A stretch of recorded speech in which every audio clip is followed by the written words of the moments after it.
ಬಹುತೇಕ ಇವತ್ತು ಒಂದು ರೀತಿ ಇಡೀ ನಮ್ಮ ಸಮುದಾಯಕ್ಕೆ ಒಂದು ಕಡೆ ಸಂಕಟ ಆಗಿತ್ತು, ಬಸವನಗೌಡರು ಹಿಂಗೆ ಅನ್ಯಾಯ ಆಗಿದ್ದು. ಆದರೆ ಇವತ್ತು ನ್ಯಾಯದೇವತೆ ಹೈಕೋರ್ಟ್, ಬೆಂಗಳೂರು ಹೈಕೋರ್ಟಿನ ನ್ಯಾಯಮೂರ್ತಿಗಳು ಲಿಂಗಾಯತ ಪಂಚಮಸಾಲಿ ಮೀಸಲಾತಿ ಹೋರಾಟಗಾರರ ಮೇಲೆ ಕರ್ನಾಟಕ ಸರ್ಕಾರದ ಮಾನ್ಯ ಮುಖ್ಯಮಂತ್ರಿಗಳು ಕುಮ್ಮಕ್ಕು ನೀಡಿ ಪೊಲೀಸರ ಮೂಲಕವಾಗಿ ನಮ್ಮ ಮೇಲೆ ಮಾರಣಾಂತಿಕ ಹಲ್ಲೆ ಮಾಡಿದ್ರಲ್ಲ, ಆ ಒಂದು ಹಲ್ಲೆಗೆ ಏನು ಇವತ್ತು ನಾವು ಅರ್ಜಿ ಸಲ್ಲಿಸಿದ್ವಿ, ಇವತ್ತು ನಮ್ಮ ವಕೀಲರು ಸಮರ್ಥವಾಗಿ ಮಂಡನೆ ಮಾಡಿದ ಪರಿಣಾಮ ಇವತ್ತು ನ್ಯಾಯಾಂಗ ತನಿಖೆಗೆ ಆದೇಶ ಮಾಡಿದ್ದನ್ನು ನಾನು ಸ್ವಾಗತ ಮಾಡ್ತೀನಿ.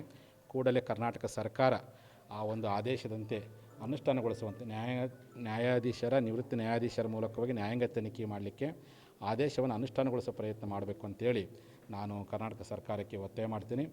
ಈ ಮೂಲಕವಾಗಿ ಯಾವುದೇ ಸಮುದಾಯದವರು ಸಾಮಾಜಿಕ ನ್ಯಾಯ ಬಂದಂತ ಕೇಳುವಂಥ ಸಂದರ್ಭದಲ್ಲಿ ಅವ್ರ ಮೇಲೆ ದ್ವೇಷದಿಂದ, ಹೊಟ್ಟೆ ಕಿಚ್ಚಿಂದ ಹಲ್ಲೆ ಮಾಡುವ ಪ್ರಯತ್ನವನ್ನು ಯಾವ ಸರ್ಕಾರಗಳು ಮಾಡುವ ಇಡೀ ದೇಶದಲ್ಲಿ, ಕೇವಲ ಕರ್ನಾಟಕ ಇದನ್ನು ಪಾಠ ಕಲಿಸಿದ ಹೈಕೋರ್ಟು, ಯಾವುದೇ ಜನಾಂಗದ ಮೇಲೆ ಮಾರಣಾಂತಿಕವಾದಂಥ ಹಲ್ಲೆ ಮಾಡಿಸಲಿಕ್ಕೆ ಯಾವ ಸರ್ಕಾರಗಳು ಮುಂದಾಗಬಾರ್ದು ಅನ್ನೋದನ್ನು ಎಚ್ಚರಿಕೆ ಪಾಠವನ್ನು ಇವತ್ತು ಹೈಕೋರ್ಟ್ ನ್ಯಾಯಮೂರ್ತಿಗಳು ನ್ಯಾಯಾಂಗ ತನಿಖೆ ಮೂಲಕ ಮಾಡಿದ್ದಾರೆ.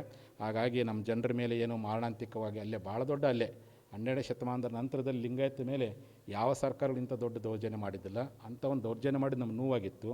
ಹಾಗಾಗಿ ನಮ್ಮ ಸಮುದಾಯದವರು, ನಮ್ಮ ಬಸವನಪಾಟಿ ಯತ್ನಾಳವರು ಮತ್ತು ಸಿ ಪಾಟೀಲ್ ನನಗೆ ಸಲಹೆ ಕೊಟ್ಟರು, ಇಲ್ಲ ನೀವು ಹೈಕೋರ್ಟಿಗೆ ಅರ್ಜಿ ಹಾಕ್ರಿ, ಇದನ್ನು ಬಿಡೋದು ಬೇಡ, ನಾಳೆ 20ನೇ ಶತಮಾನದ ಲಿಂಗಾಯತರು ಒಡ್ಸ್ಕೊಂಡ್ರು ಮನೆ ಕುಂತರು ಅಂತ ಭಾವನೆ ಬರುತ್ತೆ ಅಂತೇಳಿ ನಮಗೇನು ಸಲಹೆ ಕೊಟ್ಟರು. ಆ ಪ್ರಕಾರವಾಗಿ ನಮ್ಮ ಧಾರವಾಡದ ನಮ್ಮ ಬೆಂಗಳೂರಿನ ಹಿರಿಯ ವಕೀಲರು ಪ್ರಭುಲಿಂಗ್ ನಾವದ್ಗಿಯವರು, ನಮ್ಮ ಮುದ್ದೇಬಳದರ ಮೂಲತಃ ಅವರು ಮತ್ತು ಧಾರವಾಡದ ಹೈಕೋರ್ಟ್ನ ಪೂಜಾ ಸೌದತ್ತಿಯವರು ಇಬ್ಬರೂ ಕೂಡಿ ಸಮರ್ಥ ವಾದನ ಮಾಡಿ ಇವತ್ತು ನಮಗೆ ನ್ಯಾಯಾಂಗ ತನಿಖೆ ಆದೇಶ ಮಾಡಲಿಕ್ಕೆ ವಾದ ಮಾಡಿದ್ದಾರೆ. ಹಾಗಾಗಿ ಹೈಕೋರ್ಟ್ನ ನ್ಯಾಯಮೂರ್ತಿಗಳಿಗೆ, ವಾದ ಮಾಡಿದ ವಕೀಲರಿಗೆ, ಸಹಕಾರ ಕೊಟ್ಟಂಥ ಗಣ್ಯರಿಗೆ, ಲಾಠೇಟ್ ಮೂಲಕವಾಗಿ ನೋವು ಪಟ್ಟಂಥ ಅವ್ರು ಏನು ಇವತ್ತು ರಕ್ತವನ್ನು ಚೆಲ್ಲಿದ್ರಲ್ಲ, ಆ ಎಲ್ಲ ಮನಸ್ಸುಗಳಿಗೆ ನಾನು ಈ ಮೂಲಕವಾಗಿ ಧನ್ಯವಾದ ಹೇಳ್ತೀನಿ.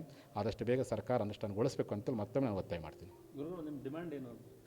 ಅಧಿಕಾರಿಗೆ ಅಮಾನತು ಮಾಡಬೇಕನ್ನೋದು ನಮ್ಮ ಡಿಮ್ಯಾಂಡ್ ಏನಪ್ಪ ಅಂದರೆ, ನಾ ಆ್ಯಕ್ಚುಲಿ ನ್ಯಾಯಾಂಗ ತನಿಖೆಗೆ ಏನು ಹೈಕೋರ್ಟಿಗೆ ಅರ್ಜಿ ಹಾಕುವಂಥ ನನ್ನ ಪ್ರಮೇಯ ಇರಲಿಲ್ಲ. ನಮ್ಮ ಮೇಲೆ ಚಾರ್ಜ್ ಆದಮೇಲೆ 10 ದಿನಗಳ ಕಾಲ ಸತ್ಯಾಗ್ರಹ ಮಾಡಿದೆ. ಬೆಂಗಳೂರಿನ ಅಂಬೇಡ್ಕರ್ ಫ್ರೀಡಮ್ ಪಾರ್ಕಲ್ಲಿ ಸತ್ಯಾಗ್ರಹ ಮಾಡಿದಾಗ ನಾನು ಮುಖ್ಯಮಂತ್ರಿ ಒಂದೇ ಮನವಿ ಇತ್ತು, ನಮ್ಮ ಲಿಂಗಾಯತರಿಗೆ ಕ್ಷಮೆ ಕೇಳ್ರಿ, ಆ ಪೊಲೀಸ್ ಅಧಿಕಾರಿನ ಸಸ್ಪೆಂಡ್ ಮಾಡಿರಿ ಅಂತೇಳಿ. ಒಂದು ದಿನ ಸೌಜನ್ಯಕ್ಕೆ ಮುಖ್ಯಮಂತ್ರಿಗೆ ಕ್ಷಮಾಪಣೆ ಕೇಳಿಲ್ಲ.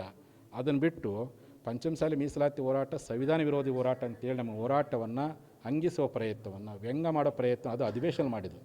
ಅದಕ್ಕೆ ನಮಗೆ 10 ದಿನ ನೋಡಿದ್ವಿ, ಏನಪ್ಪ ಇಷ್ಟೆಲ್ಲ ಅವಮಾನ ಮಾಡಿದ್ರಲ್ಲ, ಪೊಲೀಸರನ್ನು ಸಸ್ಪೆಂಡ್ ಮಾಡಲ್ಲ, ಅದಕ್ಕೆ ಕಾನೂನು ಮೂಲಕವನ್ನು ಪಾಠ ಕಲಿಸ್ಬೇಕು ಅಂತ ವಿಚಾರ ಮಾಡಿದ್ವಿ. ಇವತ್ತು ನ್ಯಾಯಾಂಗ ತನಿಖೆ ಆದ ನ್ಯಾಯಾಂಗ ತನಿಖೆ ಮೂಲಕ ಸತ್ಯ ಬಯಲು ಬರುತ್ತೆ. ಯಾರ್ಯಾರು ಬಿನ್ ಡ್ರೆಸ್ ಮೇಲೆ ಹೊಡೆದಾರಲ್ಲ ಅಂಥ ಪೊಲೀಸರು ಸಸ್ಪೆಂಡ್ ಮಾಡೋ ನಿಟ್ಟಿನೊಳಗೆ ಬಹುತೇಕ ನಿವೃತ್ತ ನ್ಯಾಯಮೂರ್ತಿಗಳು ತನಿಖೆ ಮಾಡಿ ನ್ಯಾಯ ಕೊಡ್ತಾರೆ ಅಂತ ಸಂಪೂರ್ಣ ನಂಬಿಕೆಯನ್ನು ಇಟ್ಕೊಂಡಿದ್ದೀನಿ.